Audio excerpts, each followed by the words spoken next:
Welcome to the Athena Wellness Podcast, the show that invites you to take a seat around the community fire and listen to stories that inspire.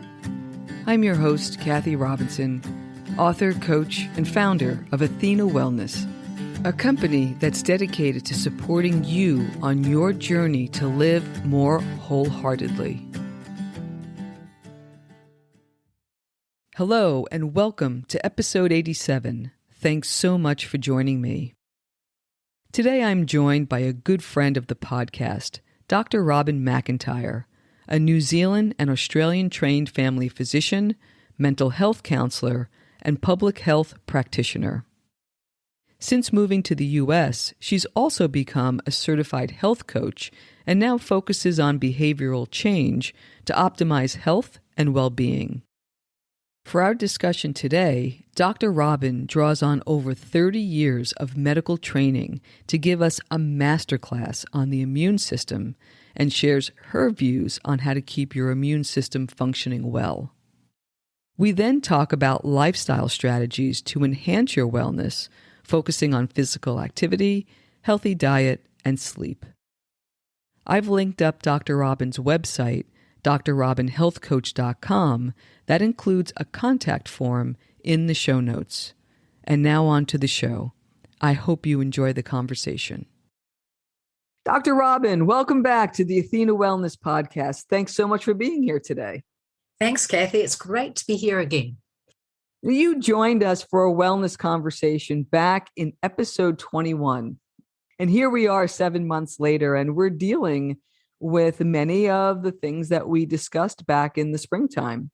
And in addition, in the Northern Hemisphere, we're getting ready for the winter season, which we know can bring outbreaks of the flu. So it felt like it was a good time to check in with you and to get some context and some actionable steps that we can take to keep ourselves well. For the newer listeners, maybe we can start with sharing a bit about who you are and what you do. Well, I am a New Zealand trained family practitioner with also a master's degree in public health. And I usually work in Australia, but for obvious reasons, I haven't been able to do that for a couple of years. I've always had a very strong interest in lifestyle medicine and how we can implement changes in our lives to keep us healthy. And so I've really been going down that path in the last couple of years in particular. And I'm now doing health coaching, which I'm just loving. And I just believe so strongly that we can have an enormous impact on our health by the way we live. Mm-hmm. Perfect. So one of the things that we wanted to share with our listeners today was this idea that there are things that we can do to keep ourselves well in such challenging times, that we can be empowered. So let's start with our immune system and talk about it at a macro level. Can you share a bit about what the immune system is and why it's important to keep it functioning well? Sure. And the immune system has always fascinated me. I think in the years since I was at medical school, there's been a lot of knowledge developed about it. And we could get caught up in some details which I think are probably unnecessary to get an overall feeling for just how important it is.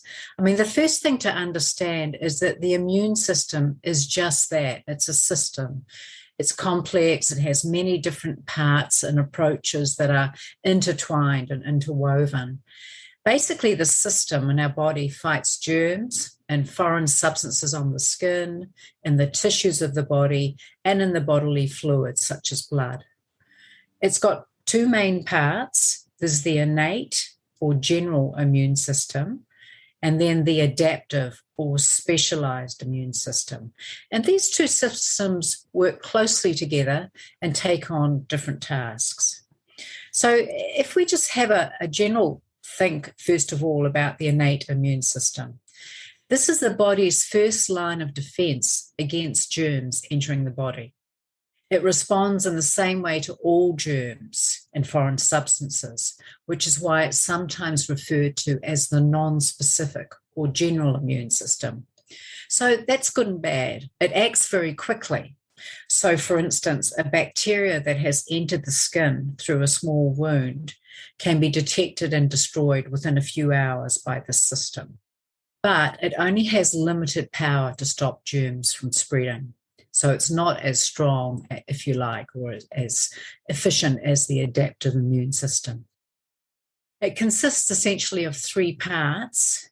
The first part of the innate immune system is the protection offered by the skin and the mucous membranes. Now, mucous membranes are the lining, it's the cells which line the organs of the body.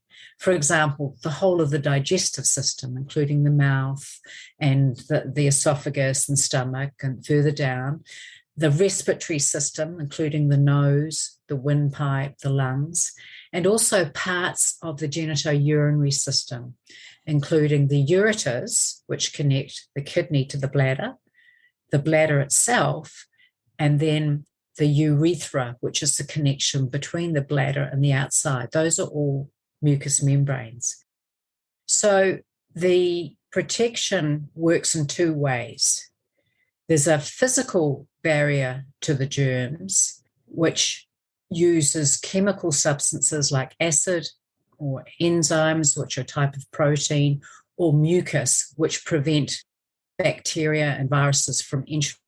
Movement is also important. So we have hair-like structures called cilia in the lining of the breathing tubes, and also the muscles of the bowel wall move. And then there are also fluids like tears, sweat, and urine, which flushes the organs of the urinary tract. And all of these stop the germs from settling in the body. Now, if the germs get past the skin and mucous membranes and enter the body, so this is the second part to the immune system, the innate immune system, this process is called infection. And the innate immune system activates special immune system cells and also proteins, which are enzymes, which start a chain reaction of protein release that quickly escalates the response. So, when you get a part of the skin infected by a bacteria, you get a site of inflammation. We all can recognize this. This happens because immune system cells move to the area or are already in the area and become activated. Those specific immune system cells release substances into the immediate area that make the blood vessels wider and leakier. So this causes the area to swell, to heat up and redden, and inflammation results. Then you have scavenger cells, another sort of cell, which goes in, digests the bacteria, and other cells release substances that kill the bacteria. All of this produces what we know as pus, which is dead bacteria and also dead body cells. So that's the second part of the innate immune system. And the third and final part of the innate immune system are the natural killer cells. They specialize in identifying cells that are either infected by a virus or have become a tumor. And a tumor is just cells that are out of control, which is cancer. To do this, they search for cells that have changes on their surface and then destroy the cell's surface using toxins. So that's the innate immune system. If we then look at the adaptive immune system, it takes over if the innate immune system is not able to destroy the germs. It responds less well with age, although in recent years it's also been realized that the innate immune response is also affected by aging. And this is part of the reason that older people are more vulnerable to infections and vaccines are not as effective in older people. The adaptive immune system specifically targets the type of germ that is causing the infection, and it's therefore more accurate. But it first of all needs to identify the germ, and this means it responds more slowly than the innate immune system. It has the advantage, however, of being able to remember germs. So the next time a known germ is encountered, the adaptive immune system can respond faster. This memory is also the reason why there are some illnesses you can only get once in your life, because afterwards your body becomes immune. And this, of course, is the principle of vaccination. the body has a memory of that particular germ and therefore mounts an immune response very quickly. The adaptive immune response is made up of a variety of cells, which I'll just quickly mention without too much detail. The T lymphocytes are a type of white cell that is found in the tissue between the body's cells. And these help activate other immune system cells of the adaptive response to detect and destroy cells infected by viruses or tumor cells. And some of them become memory cells ready to respond quickly if that germ attacks again. The second type of cells are the B lymphocytes, also found in the tissue between the body's cells, and these produce specific antibodies or proteins for attacking the germs. Some of these also transform into memory cells. And then we also have antibodies, which circulate in the blood and other bodily fluids. These are compounds of protein and sugar that are created by the immune system to fight germs and foreign substances. Antibodies can quickly detect germs and other potentially harmful substances and then attach to them. This neutralizes these intruders and attracts other immune cells to help kill them. So that's perhaps a bit more detail than people might want. That was a master class, Dr. Robyn. I was like, in my biology class in high school, I don't think we got that level of knowledge. But just in hearing so many of these terms in the news over the last couple of years, it really puts it in context of there are these systems that are protecting us on multiple levels. It's fantastic. I've always thought our bodies are amazing. And they're so good at so much of what they do if we just let them be good. Right, exactly. And to that point, there are things that we can do from a lifestyle perspective. Lifestyle plays a part, I guess, at least from my perspective, but tell me from a more medical perspective. Absolutely. Lifestyle plays an enormous part. And if you like, this is a third part of protection that we can put around ourselves. I think we also need to think in terms of what we choose to do generally makes a difference. We know now that wearing masks and hand washing is enormously protective from germs in our lives. We know that not smoking is a choice we can make if we want to be healthier. And if we do drink, that we only drink alcohol in moderation. And then you have people like me who are in contact with a lot of germs in their jobs, a lot of people with influenza, for instance. So I get influenza vaccinations every year to protect me, and teachers probably are, and other people in service industries are very vulnerable. I think also another area that people have some control over, even if they don't exercise it well, is finding ways to minimize stress, because we know the stress response actually suppresses the immune system. Maybe we can move into some of these strategies that can keep us well. I love this idea of these 3 layers of protection, one of which, as you said, is lifestyle and the choices that we make. And so when we were talking about possible topics for the podcast, we settled on physical activity, healthy diet, and sleep.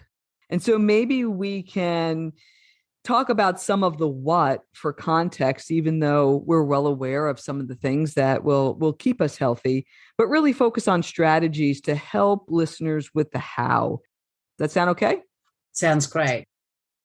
So let's start with physical activity. Can you just give us a high-level thumbnail, almost like a framework that we can operate into for the discussion? Sure, happy to.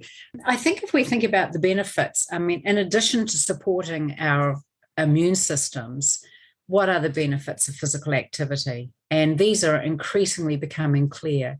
We know that physical activity helps relieve stress and depression, almost as effective as antidepressants for many people who have depression. We know that it's important to stay physically strong to prevent falls, which can lead to premature deaths, particularly in older people. We know that physical activity improves our brains, our cognitive function, and it prevents many diseases, including cancers, heart disease, high blood pressure, diabetes, Alzheimer's, anxiety and depression, as I just mentioned. We need to think about exercise before medication in many instances, but conventionally, we as doctors tend to direct people towards medication because, frankly, it's often easier. So what are the guidelines? I think the guidelines are important, but we also just have to think about moving in our lives. The current guidelines suggest 150 to 300 minutes each week of moderate exercise, or half that, 75 to 150 minutes of vigorous exercise. And we define these moderate intensity exercise as an exercise in which you can talk but not sing. Okay. if you were inclined to what if you can't sing at all? I'm just saying. Or groan, perhaps. But whereas vigorous intensity, you cannot say more than a few words at a time. So running along with your running partners gasping. However, the more exercise we do leads to even more benefits. We know that up to a certain point. And the components of the exercise, the two main categories are endurance or cardio, where we move large muscles in a rhythmic manner for sustained periods. So, for example, swimming, dancing, running, brisk walking, cycling. This gets an increased heart rate and makes you breathe harder. And then the second category is muscle strengthening for all major muscle groups: legs, hips, back, chest, abdomen, shoulders, and arms, at least 2 days per week. And this strengthens our bone and muscle and helps those to not diminish with age, which is very important.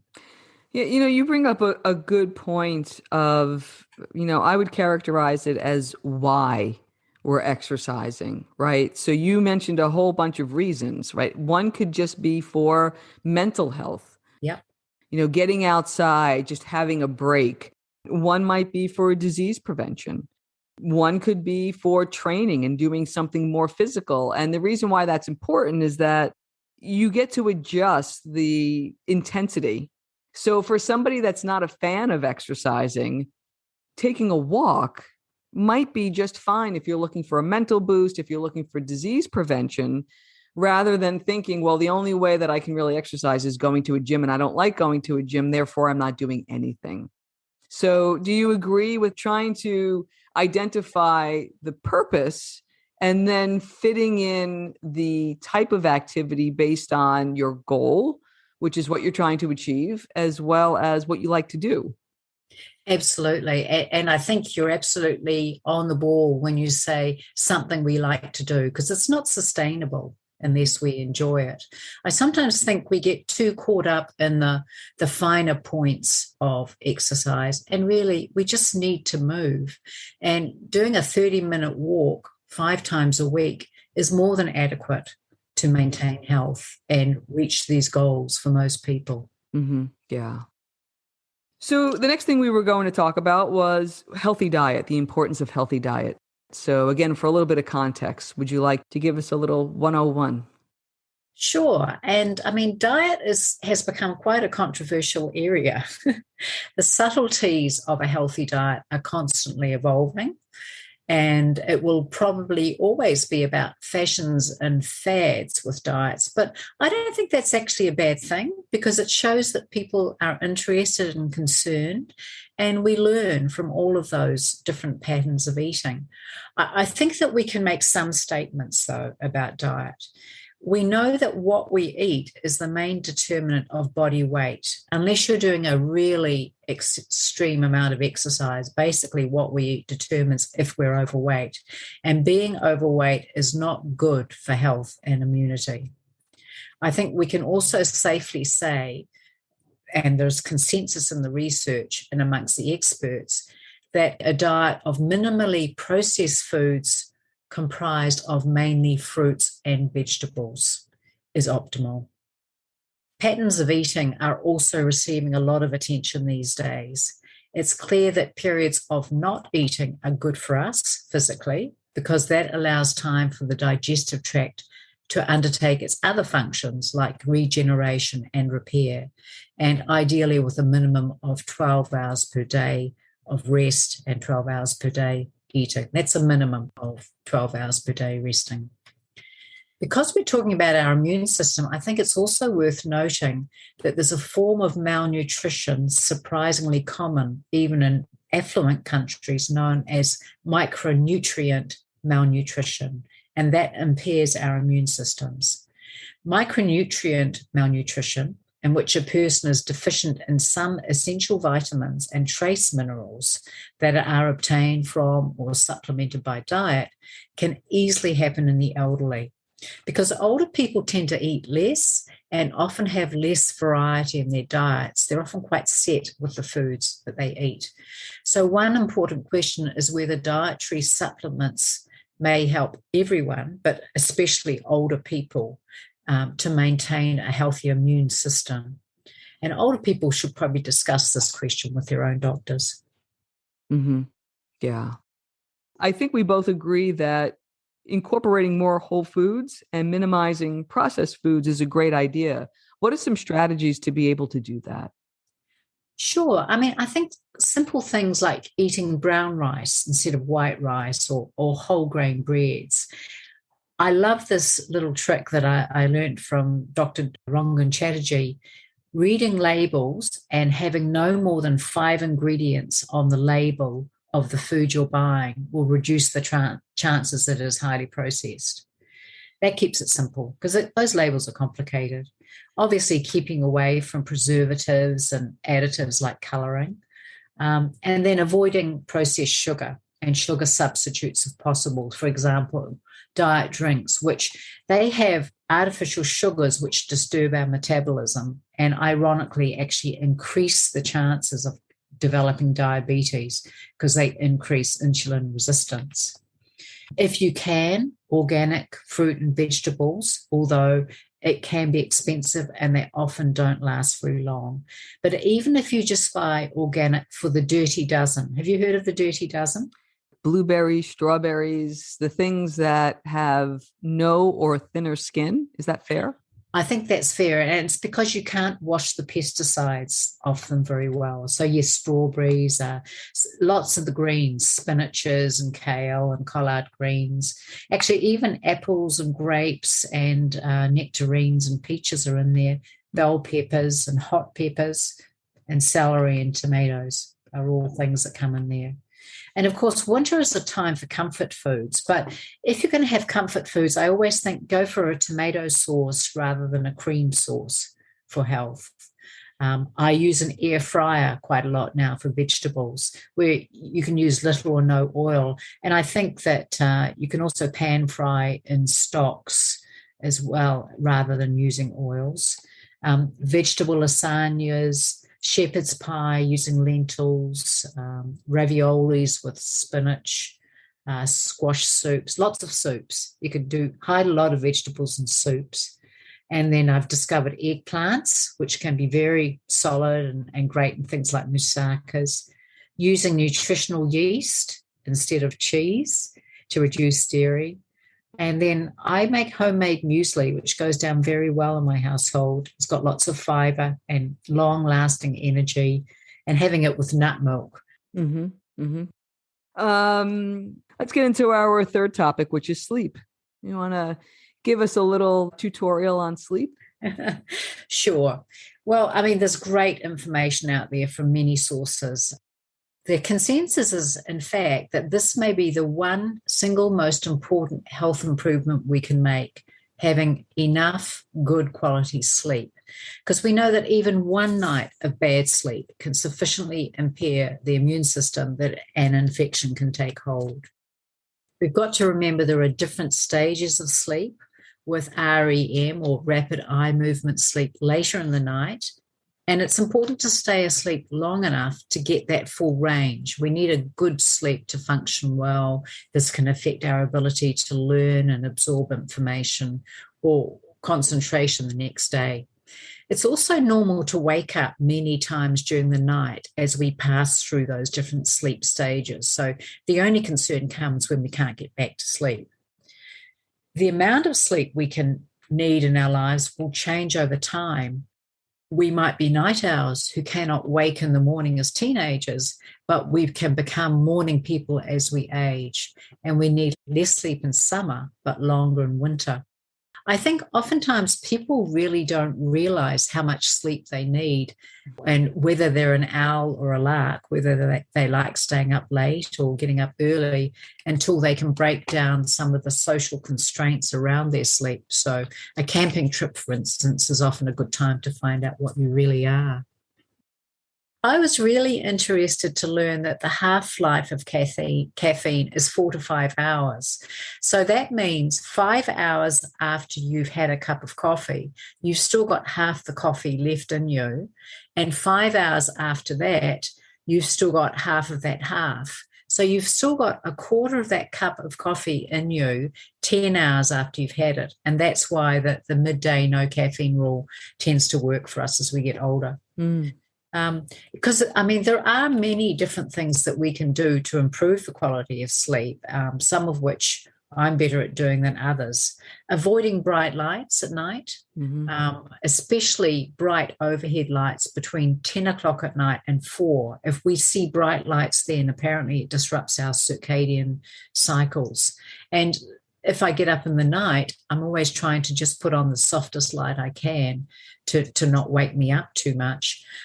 Another issue too, of course, for all of us is screen time and not looking at our screens too close to bedtime. I actually discovered that I have a night light on my phone last night when I was doing some research for this talk, and that's got a more amber light, which is supposed to be better, although I think the evidence out there is that even screens on devices is not enough to reduce the stimulation we receive from screens at night. So we need to stop our screens 3 hours or so before bedtime. I certainly sleep a lot better if I read before sleep as opposed to doing something on my phone. The other thing that makes a big difference for me is if I'm too hot at night. And of course, menopause and perimenopausal hot flushes, people will know that heat that you get wakes you up. So we actually have to have temperatures that are 1 to 3 degrees lower than our body usually has to fall asleep and stay asleep effectively. That's why turning down the temperature at night can help you with sleep. So is there an optimal temperature? Well, the optimal temperature apparently is about 65 Fahrenheit. Oh my, yeah, that'll never happen in my house. It doesn't happen in ours either, but I think I would sleep a lot better if it did. One of the things I am going to try and do also is make sure I get outside within half an hour or so of waking up. Presuming it's daylight, because that also helps your circadian clock. And where I live, there's bright sunlight. So even just going outside briefly is enough. Some places you need longer to do that. Mm-hmm. Well, we've certainly learned a lot about boosting our immune system. We've talked about the 3 biggest contributors and things that are in our power to change. But how do we bring all of this together? It can be overwhelming to think about all of these different things we can do. How do we decide on what we should do? And so one of the things that I wanted to introduce was this idea of a decision tree. It's something I used when I was in corporate, when I was traveling a lot, when I was under a lot of stress. Rather than giving myself this level of perfection to attain, it was more, what could I do in the moment? So whether it was what I was having for breakfast, whether or not I was going to exercise during the day, what time I went to bed, we have thousands of choices we make during the day, and we make them without giving them much thought. It's the next thing, right? It's the next meeting that we have. It's the next thing that we need to do. So what is it that we can do in each moment to the best degree that we can without beating ourselves up over it? So that was one of the main things that I tried to incorporate back in those days. How does that sound, Robyn? That sounds really smart to me. I mean, we've got to be realistic. We're so surrounded by inputs that we can measure ourselves against and judge ourselves harshly. And I think we just have to do what we can do our best in the moment. I think if we want to make changes, we have to think about making gradual changes, most of us anyway. And we might not feel like we're getting anywhere, but a lot of small gains will add up eventually to successes. So acknowledge the gains rather than the failures. Where I think most of us are too ready to criticize ourselves and not acknowledge the things we are doing right. And certainly do not compare ourselves to others. Often, if we're looking, for instance, at social media, we're only seeing the best of people. And imperfection is okay. Mm-hmm. We can get it wrong. We learn from making mistakes. They do say if we're not making mistakes, we're not taking enough risks and stretching ourselves. So be kind to ourselves, encourage ourselves, and just do the best we can. That's wonderful. I think this is like a permission slip.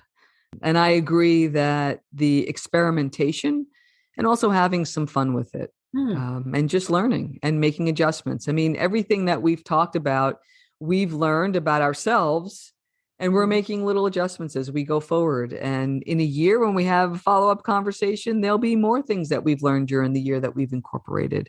I think if we approach our health and our wellness in that way, not only is it more of a fun journey, but I think it's more supportive. And you said the word kind. You know, we learn to be kind to ourselves and support ourselves and encourage ourselves along the way. I think that's certainly a recipe for success. I agree. I think that sounds like a smart approach. And if we're persistent and believe in ourselves, we'll get there. Absolutely. Well, Robyn, I thank you very much for your sharing your insights. And what's the best way for our listeners to get in touch with you? Well, I have a website which people can contact me through. It's Dr. Robyn Health Coach, all running together, and it's Dr. ROBYN, Robyn, that's a Y, healthcoach.com. So I'm contactable there.